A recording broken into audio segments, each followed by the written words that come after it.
Reva Walsh only stepped away for a few minutes. She needed to ask a store clerk about a lamp, and 6-year-old Adam was happily playing with the Atari video games at the Sears electronics counter. The Hollywood Mall was crowded but felt safe. Just another family shopping trip on a Monday afternoon in July 1981. When Reva returned, the Atari was still beeping and flashing, but Adam was nowhere to be found. If you're fascinated by true crime mysteries like this, please hit that subscribe button and let us know in the comments what you think about this case. Don't forget to ring the notification bell so you never miss our latest investigations. The search that followed would create America's most famous missing child case and launch a father's crusade that changed the nation forever. July 27, 1981 started like any other summer day for the Walsh family. John Walsh was at work, and Reva decided to take 6-year-old Adam to Hollywood Mall in Hollywood, Florida. It was a routine shopping trip. Reva needed to return a lamp and browse for household items. The Sears department store was busy with afternoon shoppers. Families pushed carts through the aisles while children peered at toys and electronics.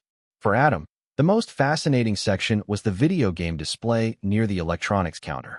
The new Atari consoles were set up for customers to try, and Adam was mesmerized by the colorful graphics and electronic sounds.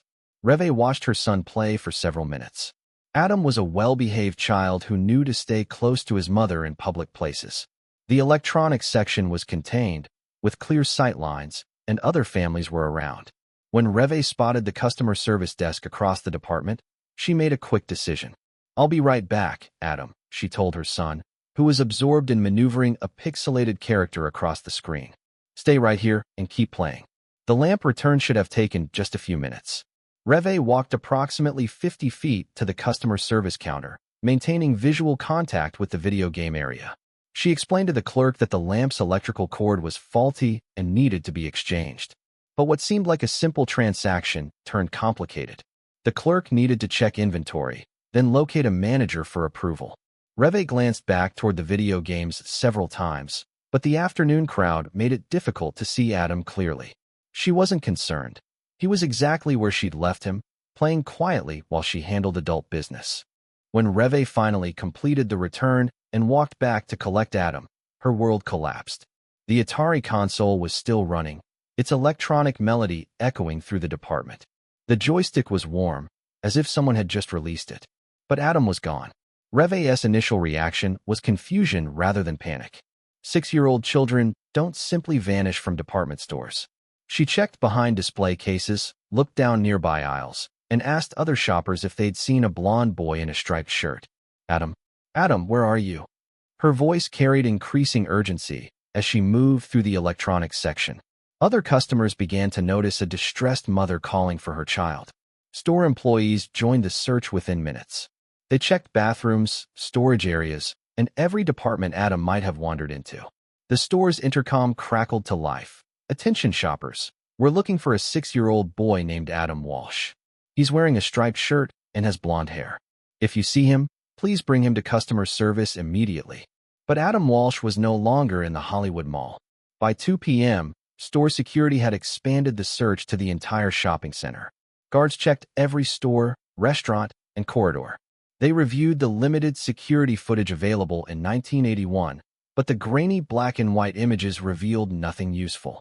John Walsh received the phone call every parent dreads. "John, I can't find Adam." Reva's voice was shaking. "He was right here, and now he's gone." John raced from his work site to the mall, arriving to find police officers taking statements and a growing crowd of volunteers helping to search. Detective Jack Hoffman of the Hollywood Police Department took charge of the investigation. In 1981, missing child protocols were informal and inconsistent. There was no Amber Alert system, no coordinated response plan, and no immediate assumption that a missing child might be in danger. "Kids wander off all the time," Detective Hoffman told the Walsh family. "He's probably just lost in the mall or went outside. We'll find him." But as hours passed without any sign of Adam, the search intensified. Shopping center security guards, store employees, and customers combed through every inch of the mall. Local news crews arrived, broadcasting Adam's description across South Florida. The Walsh family spent the night at the police station, making phone calls and coordinating with investigators. Every time the phone rang, they hoped to hear news of Adam's discovery. But July 27th ended without answers. Detective Hoffman's investigation revealed disturbing possibilities. Witnesses reported seeing a young boy matching Adam's description being led out of the mall by an adult, but descriptions of the adult varied wildly. Some said it was a man, others a woman. Some witnesses claimed the child appeared distressed, while others saw nothing unusual. The Atari console became a crucial piece of evidence. Investigators dusted it for fingerprints, hoping to find traces of whoever might have approached Adam while he played. But in 1981, forensic technology was limited, and the public gaming console had been touched by dozens of customers. Store employees revealed troubling security gaps. The Sears department had multiple entrances and exits, with no security guards monitoring who entered or left. The video game area was positioned near a side entrance that led directly to the parking lot. Someone could have approached Adam, convinced him to leave, and exited the mall within minutes. As the search entered its second week, the case gained national attention. Adam Walsh appeared on television, pleading for information about his son. The family offered a reward for Adam's safe return, and tips poured in from across the country. But Detective Hoffman was increasingly concerned about the lack of credible sightings. Missing children usually generate multiple confirmed reports within hours of their disappearance. Adam Walsh seemed to have vanished completely. If this case is keeping you on the edge of your seat, please give this video a like and let us know what you think happened to Adam. Your engagement helps us bring more of these important stories to light. On August 10, 1981, two fishermen made a horrific discovery in a drainage canal 120 miles from Hollywood Mall. They found the severed head of a young child, later identified through dental records as Adam Walsh. The medical examiner's report was devastating. Adam had been decapitated, but the rest of his body was never recovered. The condition of the remains made it impossible to determine how long Adam had been dead or what had happened to him during the 2 weeks since his disappearance. Detective Hoffman now had a murder investigation, but few leads. The location where Adam's head was discovered was remote, accessible only by boat or through dense vegetation. Whoever had disposed of the remains knew the area well and had chosen a location where evidence would likely be destroyed by water and wildlife. The Walsh family's grief was compounded by frustration with the investigation. In 1981, there was no national database for missing children, no coordinated law enforcement response, and no systematic approach to child abduction cases. Adam's case was handled by multiple jurisdictions with minimal communication between agencies. Adam Walsh channeled his anguish into action. He began lobbying for legislative changes that would improve how law enforcement responded to missing children. His advocacy led to the creation of the National Center for Missing and Exploited Children and the passage of the Missing Children's Act of 1982. For decades, Adam Walsh's murder remained officially unsolved. Detective Hoffman pursued numerous suspects, including serial killer Otis Toole, who confessed to the murder multiple times before recanting his statements. Toole's confessions were inconsistent and filled with details that didn't match the evidence. He claimed to have taken Adam from the mall, but couldn't accurately describe the location or circumstances. Some investigators believed Toole was responsible, while others suspected he was seeking attention or trying to avoid prosecution for other crimes. The case took an unexpected turn in 2008 when Detective Sergeant Mark Smith of the Hollywood Police Department reopened the investigation using modern forensic techniques. Smith re-examined physical evidence, interviewed surviving witnesses, and applied new DNA analysis methods to items recovered from crime scenes. After 2 years of intensive review, Detective Smith reached a conclusion that surprised many observers. In December 2008, the Hollywood Police Department announced that they had definitively linked Otis Toole to Adam Walsh's murder, despite Toole having died in prison in 1996. The announcement brought closure to some questions, but raised others. Critics argued that the evidence against Toole remained circumstantial and that other suspects had never been fully investigated. The Walsh family accepted the police department's conclusion but acknowledged that some mysteries would never be solved. Adam Walsh transformed personal tragedy into national change. America's Most Wanted, the television show he hosted for over 2 decades, helped capture more than 1,200 fugitives and locate hundreds of missing children.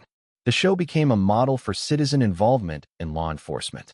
The impact of Adam Walsh's case extends far beyond a single investigation. The Code Adam system alerts shoppers and employees when a child goes missing in retail stores.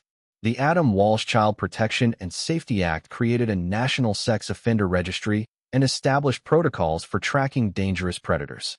Every time a parent receives an Amber Alert on their phone, they're benefiting from systems created in response to Adam Walsh's disappearance. Every time a child is reported missing and law enforcement responds immediately, they're following protocols established because a 6-year-old boy vanished from a department store in 1981. Reve Walsh never stopped blaming herself for those few minutes she spent returning a lamp. But child safety experts emphasize that no parent can maintain constant surveillance, and predators deliberately exploit brief moments of vulnerability. The Atari console where Adam played his last game has become a symbol of childhood innocence destroyed by evil.